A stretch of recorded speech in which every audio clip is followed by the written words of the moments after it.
сархати муҳимтарин хабарҳо. Як нафар бо корд ба муфтии Тоҷикистон ҳамла кардааст.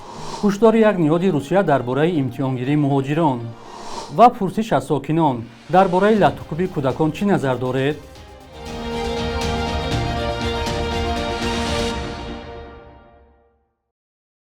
дуруд бинандаҳои азиз, барномаи навиди бомдодиро бо хабарҳои нав аз Тоҷикистону ҷаҳон аз студияи радиои Озодӣ дар душанбе тақдим мекунем. Имрӯз 12 сентябр аст. рӯзи 11 сентябр дар шаҳри Душанбе ба муфтии Тоҷикистон Саид Мукаррам Абдулқодирзода ҳамла карданд. ҳодиса соати 17:20 ва баъд аз адои намози аср дар масҷиди марказии Душанбе рух додааст. дафтари матбуоти Вазорати корҳои дохилӣ бо тасдиқи хабар гуфт, ҳамлавар аз иҳтиёти авбошӣ бо асбобҳои халандаю буранда муфтиро захмӣ кардааст. иттилои алтернативӣ дар бораи ангезаҳои ҳамла ба Абдулқодирзода феълан дастрас нест. мақомот гуфтанд, аҳволи раиси шӯрои уламо хуб аст. дар хабарномаи Вазорати корҳои дохила омадааст, фарди ҳамлавар боздошт шудааст, аммо мақомот дар бораи ӯ ягон маълумот надоданд ва танҳо гуфтанд, дар робита ба ин ҳодиса парвандаи ҷиноятӣ оғоз шудааст. Абдулқодирзода Саид Мукаррам дар натиҷаи авбошӣ аз тарафи ҷинояткор ҷароҳати сабуки ҷисмонӣ бардошта, баъди ташхиси духтурон ба ҷои зисташ гуселонида шуд, навиштааст Вазорати корҳои дохила. худи Саид Мукаррам Абдулқодирзода дар суҳбати кӯтоҳ ба радиои Озодӣ бо садои хаста гуфт, ҷои нигаронӣ нест, саломатиам хуб аст. аммо раиси шӯрои уламо аз ин бештар суҳбат накарда гӯширо гузошт. Саид Мукаррам Абдулқодирзода 61 сол дошта, аз соли 2010 раиси шӯрои уламои Маркази Исломӣ, ягона ниҳоди содиркунандаи фатво дар Тоҷикистон аст. Рособорнадзор ё хадамоти назорат дар соҳаи маорифи Русия ба донишгоҳи ин кишвар ҳушдор додааст, ки ҳангоми имтиҳонгирии муҳоҷирони меҳнатӣ ба қонуншиканӣ роҳ надиҳанд. ин ниҳод 7 донишгоҳи Русияро огоҳ намудааст, ки ҳангоми имтиҳони муҳоҷирон аз забони русӣ, ҳамчун забони хориҷӣ, таърихи Русия ва асосҳои қонунгузории ин кишвар талаботҳои ҳатмиро риоя кунанд, вале ҷузъиёти бештар надодааст. ин ҳушдор баъди он дода шуд, ки Вазорати корҳои дохилии Русия гуфт, донишгоҳҳои ин кишвар ҳангоми имтиҳонгирии муҳоҷирон ба қонуншиканӣ роҳ медоданд. то ин вақт ташкилоти ғайридавлатӣ ҳақ доштанд аз забони русӣ ва таъриху қонунгузории Русия аз муҳоҷирон имтиҳон гирифта ба онҳо сертифика диҳанд. аммо аз 1 майи соли ҷорӣ дигар чунин ҳақро надоранд. бар асоси қоидаҳои нави имтиҳонгирӣ дар ҳар минтақаи Русия як донишгоҳ вазифадор мешавад аз муҳоҷирон имтиҳон гиранд. баъд аз ҳамла ба толори Крокус Сити Ҳолл дар наздикии Москав, санҷишу тафтиши муҳоҷирон ва тартиби гирифтани имтиҳон аз онҳо сахттар шудааст. қонунгузории Тоҷикистон латукуби кӯдаконро манъ кардааст ва барои ин муҷозот низ пешбинӣ шудааст. вале борҳо навори латукуби кӯдакон аз сӯи падару модар дар шабакаҳои иҷтимоӣ пахш шудааст. ҳамкорамон Барод Юсуфӣ аз сокинон пурсид, ки дар бораи латукуби кӯдакон аз сӯи волидайн чӣ назар доранд. задан мумкин нест, барое ки фарзанд باید تربیت فرزند هم خیلی نازکی است که باید وقتی زدی دوخش میگرده آینده دیگه تربیت باید راست کردن نمیتونه.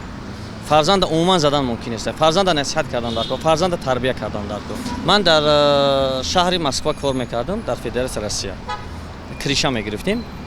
بعد یک تونوکا چرپیتسا همونجا غلطید، من کم ترک آواز بلند کردم با سر فرزند یهودی را. ای یهودی اومد من فریاد کرد، گفت که ممکن نیست فرزندی مرا، یا مقصد تماما گفت که زدش مقصد یگان چیز غلطی زدش، ما این مقصد وینای خود ما تماما عموما جوغیدن در کار نیست. بعد من سوالش دادم یهودی را، گفتم چی با؟ گفت که فرزندی ما وقتی که در مکتب میرود بهای دو میگیره، بهای دو کی گرفت ما خرسند میشیم، گوشتال نکرواد میکنیم. برای چی میگه؟ вот сынок میگه ما مقصد я рад за тобой, потому что ты сегодня получил двойка, завтра старайся, сынок, чтобы получил тройка. ба фикри ман задан мумкин нест. ҳама вақт бо хубӣ фаҳмондан лозим. мисол ман як ятима калон кардестам бародар, ман аҳамият метим ҳамон вақте ки камтарак тезравӣ мекунам, камтарак вайш сахт мегирмша, вай зидди ман кор мекунам. якбора тар мешад, да ба фикри ман мулоимона бо хубӣ фаҳмондан лозим. албатта аввалан гапи хуб ба кӯдак лозим аст. вақте кӯдак нафаҳмид ва ё ягон як кори нозибанда барои фарзанди тоҷик анҷом дод, албатта ман тарафдори он ҳастам, ки фарзанда ба як меъёр як зада тарбия кардан дар кор. аммо инҷо як аммо дорад. духтарро не, фақат танҳо писарро. وابسته این زمانه دیگه اطراف ای محیطش وابستگی داره. در خانه فقط در خانه میتونم که تربیت کنم، مقصد زدن باشه یا که گفتن باشه، هر چی باشه در خانه. همین روز ای سحر تا حاضر پای کار رفته می طرف اشتباهات زیاد کرد، مثلا دستش میگیری یوسف نباید خیل میکردی نباید خیل میکردی. اگر صد گناهی بکنه نکنه گوده کرد، باید زدن نکنه، باید نصیحت کردن نکنه، دلش خیلی تربیت ای خونه سر میشود. ای میدکی گوده برام گوده که زدن خطیان من است، زوروری این میشه در اویله. گناهی سخت کند میزنم برای که خطاگیش دیگه تکرار نکنه. جنگ میکنی با میشه از فرزنده که به خوبی فهموندن، نه که حضور فرزنده نمیفهمن.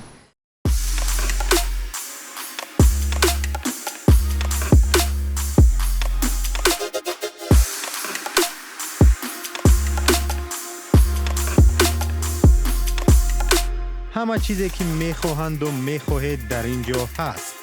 تازه‌ترین اخبار، گزارش‌های ویدیویی، شرح حادثه و تحقیقات ژورنالیستی.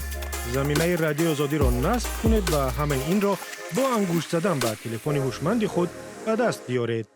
انتونی بلینکن وزیر کارهای خارجی آمریکا همراه با همتای بریتانیاش دیوید لمی به کیف رفتند. مقامات آمریکایی گفتند هدف از این سفر نشان دادن دستگیری این کشور از اوکراین میباشد. بلینکن و لمی روز 11 سپتامبر طریق قطار از هلند به اوکراین رسیدند. کاتب دولتی آمریکا 10 سپتامبر در شهر لندن به خبرنگاران گفت در میان جنگ سخت تیرماهی این لحظه ها برای کیف مهم است. چند ماه است که ولادیمیر زلنسکی رئیس جمهوری اوکراین از کشورهای غربی دعوت دارد محدودیت ها برای استفاده سلاح های خود را بردارند.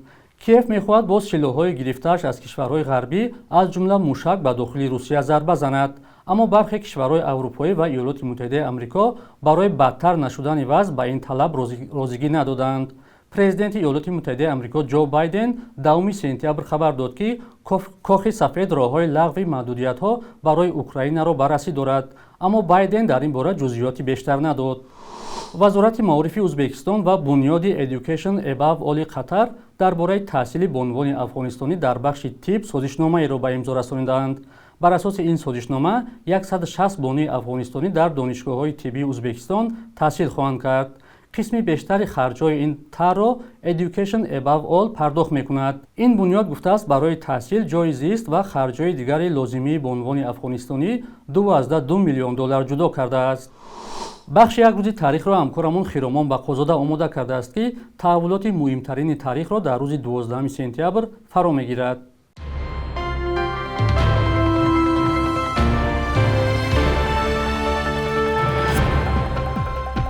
25 аср пеш охири солҳои 320 пеш аз милод қаламравҳои осиёи марказӣ имрӯза шоҳиди муборизаҳои шадиди артиши искандари мақдунӣ ва мардуми маҳаллӣ гардид.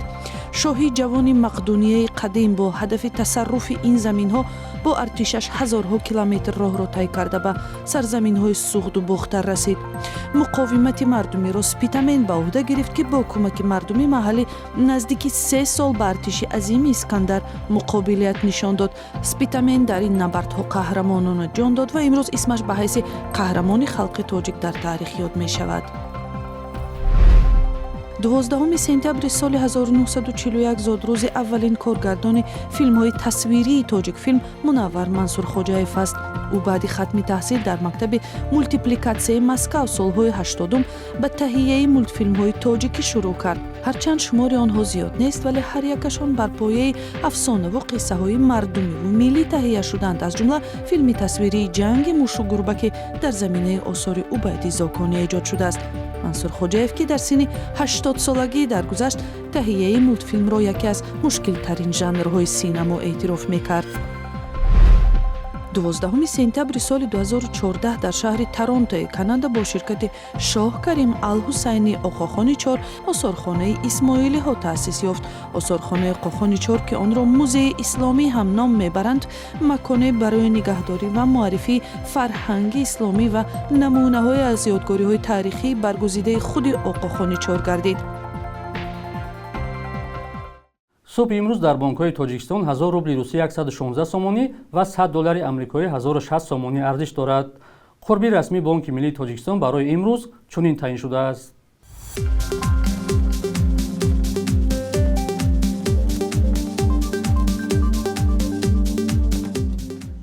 بینندگان عزیز، مدتی جدا شده برای برنامه نوید به انجام رسید. خبرهای از این بیشتر را در سامانه رادیوی آزادی با نشانی azadi.org و آزادی موبی پیدا کنید. خدا نگهدارتان.